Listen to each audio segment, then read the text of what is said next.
بسم اللہ الرحمن الرحیم۔ بنی اسرائیل کے حیلے اور یوم سبت کا واقعہ۔ بسم اللہ الرحمن الرحیم۔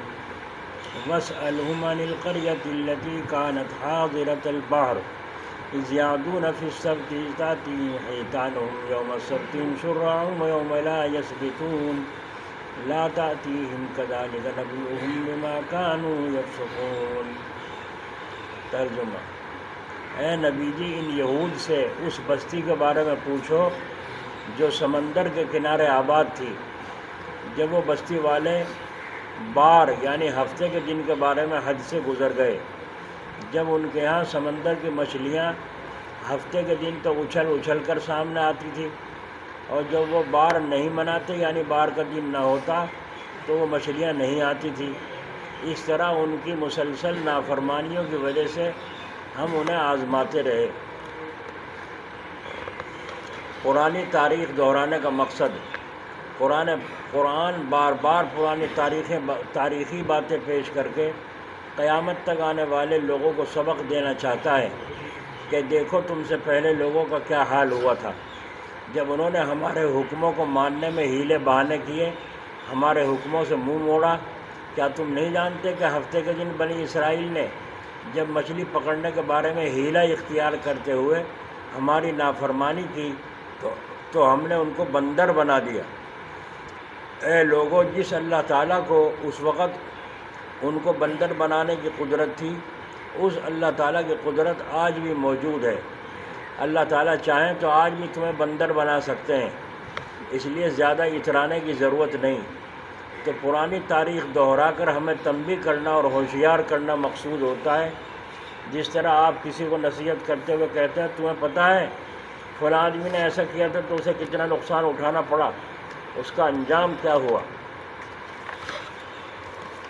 یوم سبت کا واقعہ: جن یہودیوں کا یہاں ذکر ہے وہ غالباً حضرت داؤد علیہ السلام کے زمانے میں بحر قلزم کے کنارے شہر مدین اور طور کے درمیان ایلا نامی بستی میں رہتے تھے، مچھلیاں پکڑا کرتے تھے، جہاں اب غاصب اسرائیل کی یہودی ریاست نے اسی نام کی ایک بندرگاہ بنائی ہے اسرائیل نے، اور جس کے قریب ہی اردن کی مشہور بندرگاہ عقبہ واقع ہے۔ ہفتہ یا سنیچر کو عربی اور عبرانی زبان میں سبت کہتے ہیں۔ یہودیوں کے لیے اسے مقدس دن قرار دیا گیا تھا، بار کا دن، یہاں تک کہ اس دن میں سوائے عبادت کے کوئی بھی دنیا کا کام نہیں کر سکتے۔ یہ قانون اتنا سخت تھا کہ اگر کوئی شخص اس کے خلاف کرتا تو اس کو قتل کر دیا جاتا۔ ہمارے لیے جمعہ کا دن ہے، ان کے یہاں بار کا دن تھا، اور اتنا سخت قانون تھا کہ اگر کوئی اس کے خلاف کرتا تو اس کو قتل کر دیا جاتا۔ عبادت کا دن تھا۔ بنی اسرائیل ایک نافرمان قوم تھی، اسی لیے ان کی سخت آزمائش لی گئی۔ ہفتے کے دن جس میں ان کے لیے شکار کرنا بالکل منع تھا، مچھلیاں دریا کے بالکل اوپر کے سطح پر آ جاتی، جبکہ دوسرے دنوں میں کوئی مچھلی ڈھونڈے بھی نہ ملتی۔ اس صورتحال سے وہ پریشان ہو گئے۔ کچھ عرصے تو شکار نہ کرنے پر عمل کرتے رہے، پھر انہوں نے ہیلے اختیار کرنے شروع کیے اور بعد میں چل کر کھلا مچھلیاں پکڑنی شروع کر دی۔ کچھ نیک لوگوں نے انہیں سمجھایا، مگر وہ کب باز آنے والے تھے۔ آخر یہ ہوا کہ ان پر عذاب آیا اور ان کی صورتیں بندروں سے بدل دی گئیں۔ بنی اسرائیل نے مچھلیاں پکڑنے کے لیے یہ ہیلہ اختیار کیا کہ دریا کے کنارے کنارے بڑے بڑے حوض بنا دیے، جن سے چھوٹی چھوٹی نالی سی بنا کر ان کو دریا سے جوڑ دیا۔ ہفتے کے دن وہ سمندر کا پانی نالیوں کے ذریعے سے ان حوضوں میں لے کر آتے تو پانی کے ساتھ مچھلیاں بھی آ جاتی۔ پھر وہ ان کی واپسی کا راستہ بند کر دیتے اور اگلے روز اتوار کو جا کر ان مچھلیوں کو آسانی سے پکڑ لیتے اور کہتے ہم نے تو اتوار کو مچھلیاں پکڑی ہیں، بار کو کب پکڑی ہیں۔ اس طرح شریعت کے حکم کے ساتھ انہوں نے مذاق کیا، جس کی سزا ان کو ملی کہ بندر بنا دیے گئے۔ یہودیوں کے لیے ہفتہ، عیسائیوں کے لیے اتوار کو متعین کیا گیا تھا کہ ان دنوں میں کوئی بھی دنیاوی کام نہیں کر سکتے۔ مسلمانوں کے لیے جمعہ کا دن متعین کیا گیا لیکن ہماری شریعت میں یہ پابندی نہیں ہے کہ سارے دن ہی دنیاوی کاروبار سے رکنا ہے۔ اللہ تعالیٰ نے آسانی فرمائی اس امت کے لیے اور حکم دیا کہ بس اذان، جمعہ کی اذان سے جمعہ کی نماز تک تم پر پابندی ہے کہ کوئی دنیاوی کاروبار نہ کرو، نماز کے بعد پھر کوئی بھی کاروبار کرے۔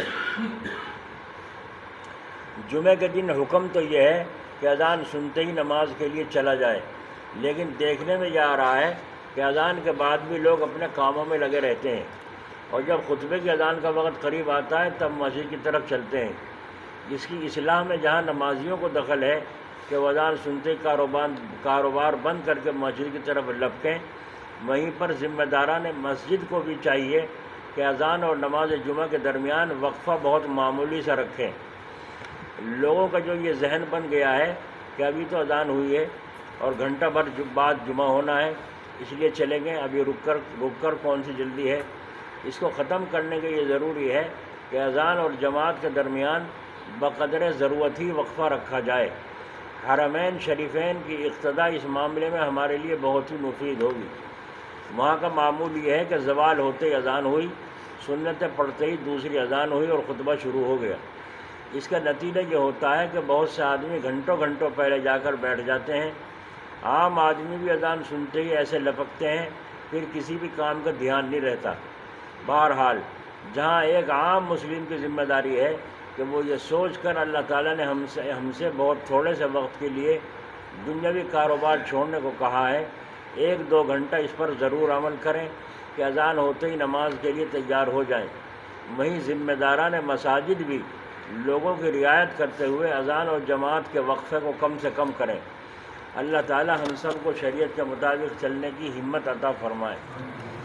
شرعی احکام سے بچنے کے لیے ہیلے بہانے کرنا تو درست نہیں، جیسے زکوٰۃ سے بچنے کے لیے سال پورا ہونے سے پہلے اپنا مال دوسرے کو سونپ دینا۔ البتہ گناہوں سے بچنے کے لیے ہیلوں کا استعمال کرنا درست ہے۔ مثلا کسی کو استنجا کرنے کے بعد بار بار یہ خیال ہوتا ہے کہ شرم گاہ سے کچھ نکل گیا ہے، قطرے آ گئے ہیں، تو اس طرح کے وسوسوں کو ختم کرنے کے لیے استنجے کے بعد پانی چھڑکنا تو یہ درست ہے، تاکہ اب جب اس کو وسوسہ آئے تو یوں خیال کرے کہ پانی ہے۔ البتہ سوکھنے کے بعد کپڑوں میں نمی دیکھے تو یہ الگ بات ہے۔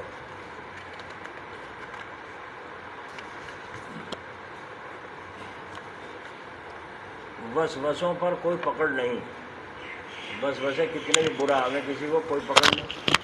ایک صحابی ہیں جناب رسول اللہ صلی اللہ علیہ وسلم کی خدمت میں آئے اور آپ نے کہا یا رسول اللہ صلی اللہ علیہ وسلم، ہمیں تو ایسے وسوسے آتے ہیں کہ ہم جل کر راکھ ہو جائیں۔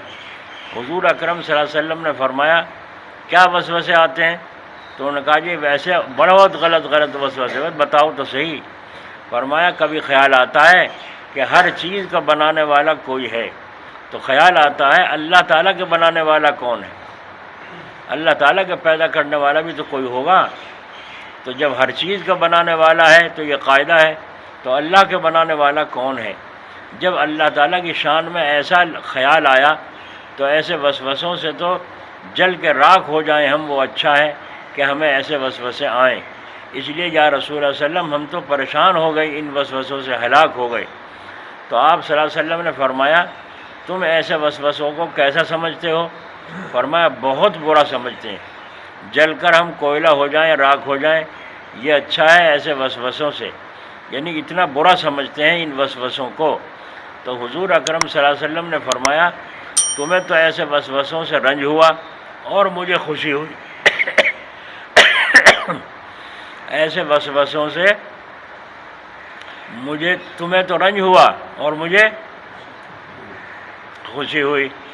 اور فرمائے یہی تو ایمان کامل کی نشانی ہے کہ آدمی غلط کو غلط سمجھے، اور اتنا غلط سمجھے کہ کوئلہ ہو جائے، راکھ ہو جائے، لیکن ایسا وسوسہ قبول نہیں۔ تو ایسے وسوسوں کے آنے سے کیا فائدہ ہوا، کیا نقصان ہوا؟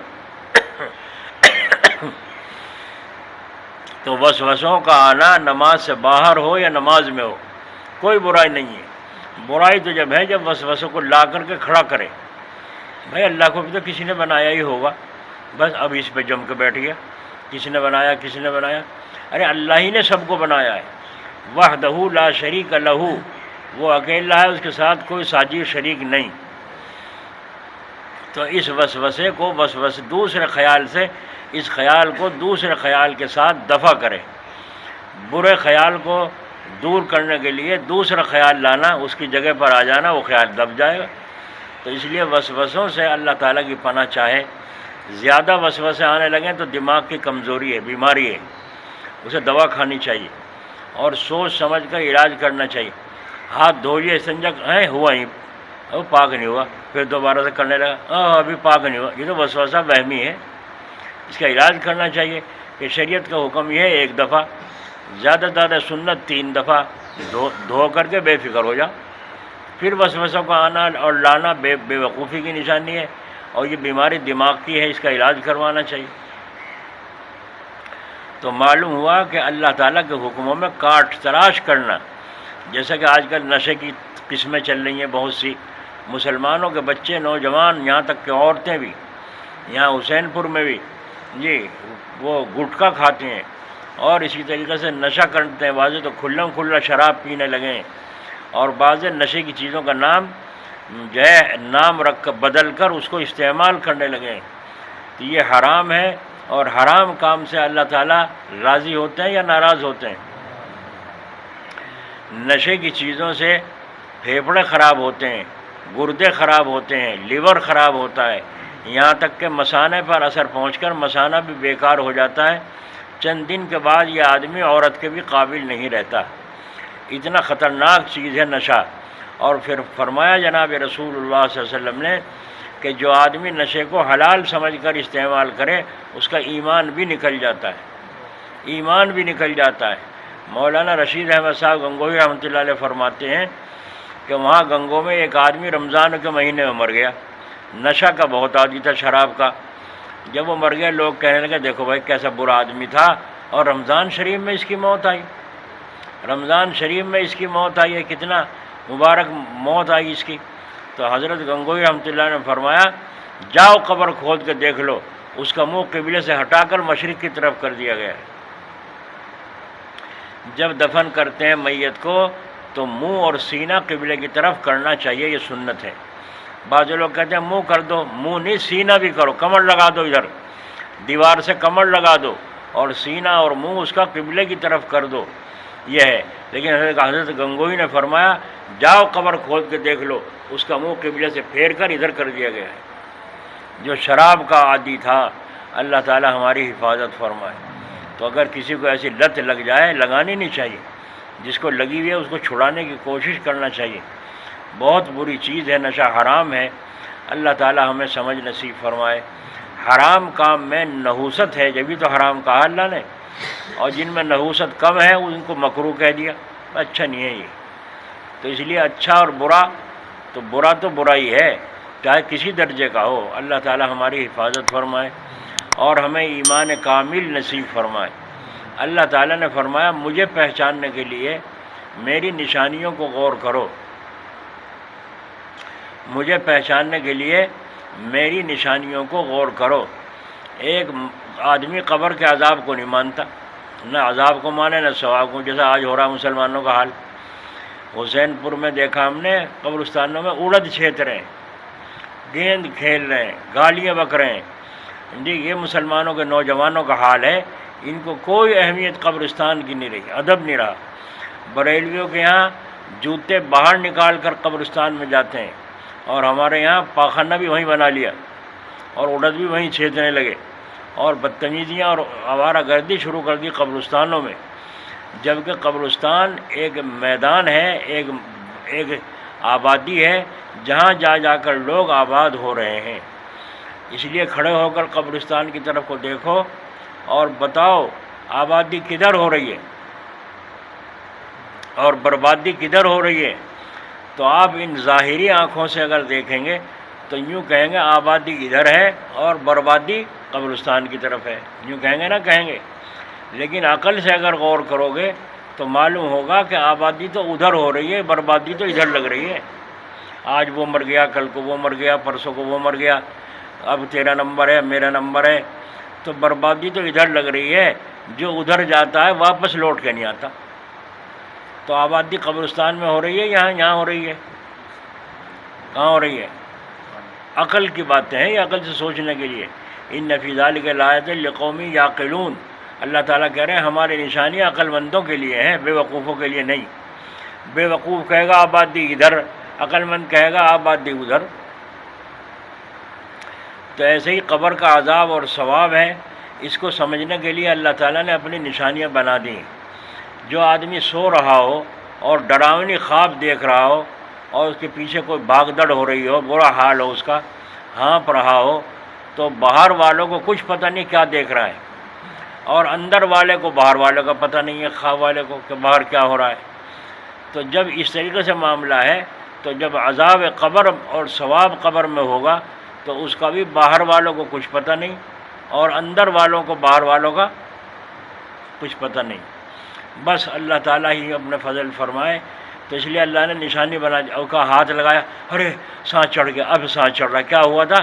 ارے ایسا خواب دکھ رہا تھا، میرے پیچھے اژدہا دوڑ رہا تھا، میں تو نے آنکھ کھول دی اور میں اٹھ گیا، جان بچ گئی، ورنہ تو میرے پیچھے لپک رہا تو مجھے نگل ہی جاتا، اتنا بڑا اژدہا تھا۔ تو دیکھو خواب میں کیا کیفیت ہے۔ تو خواب موت کی بہن ہے، نیند موت کی بہن ہے۔ تو جب بہن کے معاملے میں یہ حال ہے تو اصل روح جب نکل جائے گی، جب کیا معاملہ ہوگا؟ وہ اللہ تعالیٰ کی نشانی ہے، کبھی کبھی دنیا میں بھی دکھا دیتا ہے، ورنہ اصل عذاب تو غیب میں ہے، پردے میں ہے، اور اللہ تعالیٰ ہمیں اس پر ایمان کامل نصیب فرمائے۔ صحابہ کو ایمان کامل نصیب تھا، اس لیے وہ کسی کے بہکانے میں نہیں آتے تھے، بلکہ دنیا میں دین کا ڈنکا بجا دیا تھا، دنیا میں دین کا ڈنکا بجا دیا تھا۔ آج ڈنکا ہمارا ہی نہیں بج رہا ہے نا، کیسے سمجھیں گے؟ کیسے دوسروں کو آپ سمجھائیں گے؟ مثال کے طریقے سے آپ کسی سے، ایک آدمی غیر مسلم کہہ رہا ہے، جو کہنے لگا، ارے بھائی جب خدا دکھائی نہیں دیتا تم مانتے کیسے ہو؟ ہمارے بھگوان، ہمارا کرشن جی، ہمارا فلاں ڈگڑا سب دکھائی دیتے ہیں، ہم ان کی پوجا کرتے ہیں، تمہارا خدا تو دکھائی نہیں دیتا، بلکہ کھلم کھلا گالیاں دیتے ہیں اور مسلمان سنتے ہیں۔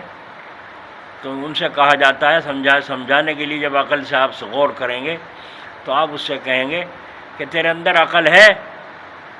میرے اندر عقل ہے، دکھائی دے رہی تجھے کہ نہیں دکھائی دے رہی؟ کہا سمجھ میں آ رہی ہے؟ ہاں سمجھ میں آ رہی ہے۔ کیا ہوں بے وقوف ہوں عقل مند؟ کیا یہ جتنے آدمی بیٹھے ہیں عقل مند ہیں بے وقوف ہیں؟ کہنے عقل مند۔ عقل مند ہے، کیسے پتہ چلا کہ یہ عقل والے کام کر رہے ہیں؟ اگر بے وقوفی کا کام کریں، کسی کے پتھر ماریں، کسی کے گالی دیں، کسی کو لڑیں مریں، تو آپ کہیں گے یہ تو بے وقوف، اس کے اندر عقل نہیں ہے، بھائی یہ مجبور ہے، عقل نہیں ہے۔ تو جب عقل ہے مانتے ہو اور اس کے اسباب سارے ظاہر ہیں، لیکن عقل دکھائی نہیں دیتی، مانتے ہیں نہیں مانتے؟ کیوں بھائی مانتے ہیں نہیں؟ تو اسی سے ہمیں ثبوت ملا کہ اللہ تعالیٰ نے بے شمار چیزیں ایسی پیدا کی ہیں جن کو ماننا پڑتا ہے لیکن دکھائی نہیں دیتی۔ تو اسی سے معلوم ہوا کہ اللہ تعالیٰ کی ذات بھی موجود ہے مگر دکھائی نہیں دیتا۔ آپ جنگل میں جائیں، ایک مکان بنا ہوا نظر آئے تو کیا یہ خیال پیدا نہیں ہوگا کہ اس مکان کو بنانے والا کوئی ہے؟ کیوں بھائی؟ خیال ہوگا نہیں اس مکان کو بنانے والا کوئی ہے، لیکن بنانے والے کو ہم نے نہیں دیکھا، صرف اس مکان کی نشانی کو دیکھ کر بنانے والے کا پتہ چل گیا۔ تو کیا یہ اتنا لمبا چوڑا آسمان اور زمین اور یہ چاند اور سورج اور اسی طریقے سے سارے چاند اور سورج کا نظام اور موسموں کا نظام، انسانوں کا جینا اور مرنا اور کھانا اور پینا، یہ ساری چیزیں نظام نہیں بتلا رہا ہے کہ اس کے چلانے والا کوئی ہے نہیں ہے؟ تو اسی خدا کے تو ہم عاشق ہیں، اسی پہ تو ہم مر مٹ رہے ہیں۔ اسی لیے کہا قرآن کریم میں یحبونہم کحب اللہ والذین آمنوا اشد حبا للہ، کہ وہ اللہ سے محبت کرتے ہیں، اللہ ان سے محبت کرتا ہے، اور ایمان والے لوگ جو ہیں وہ اللہ تعالیٰ کے مست ہیں، عاشق ہیں۔ تو ایمان والے اللہ تعالیٰ کے کیا ہیں؟ عاشق۔ کہ بھائی ہے نہیں ہے، مگر عشق پر ہماری چنگاری پڑ رہی، راکھ پڑی ہوئی ہے۔ ایک بزرگ نے ایک عام آدمی سے، گاؤں کے سے پوچھا، مسلمان سے، خدا کہے ہیں؟ کہنے لگا ایک ہے، ایک ہے، دو بھی تو ہو سکے، ایک آسمان کا ایک زمین کا، دو کا کیا مطلب ہے، ایک کا کیا مطلب ہے؟ ثبوت ہے تیرے پاس کچھ کہ اللہ ایک ہے؟ تو اس نے کہا ثبوت، ہاں ثبوت تو ساری دنیا مان رہی ہے، تو بتا تیرے پاس کیا ثبوت ہے اللہ کے ایک ہونے کا؟ بس کہنے لگا اچھا ابھی بتاؤں ثبوت۔ اندر گیا، لاٹھی رکھ کے کندھے پہ اور آ رہا چلاؤ۔